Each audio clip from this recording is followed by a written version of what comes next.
قربانی کا گوشت 3 حصوں میں تقسیم کرنا، قربانی کے گوشت کو 3 حصوں میں یعنی اپنے علاوہ رشتہ دار اور غریبوں میں تقسیم کرنا لازم ہے، یا سارا گوشت خود بھی رکھ سکتے ہیں۔ بنت طالب کراچی سے، سارا گوشت خود بھی رکھ سکتے ہیں،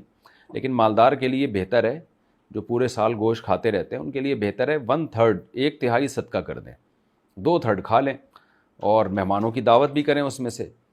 جو رشتہ داروں کی دعوت کریں یا جو ہے وہ ان کو کھلائیں، تو غریبوں میں 1/3 جو ہے وہ صدقہ کر دینا افضل ہے، کیونکہ قرآن مجید میں آتا ہے فَكُلُوا مِنْهَا وَأَطْعِمُوا الْبَائِسَ الْفَقِيرَ، خود بھی کھاؤ غریبوں کو بھی کھلاؤ، تو 1/3 غریبوں کو کھلا دیں، 2/3 خود کھا لیں۔ اب خود جب کھاتے ہیں تو دعوتیں تو ہوتی ہیں تو رشتہ داروں کا بھی حصہ اس میں خود بخود نکل ہی آتا ہے، لیکن جو آدمی غریب ہے،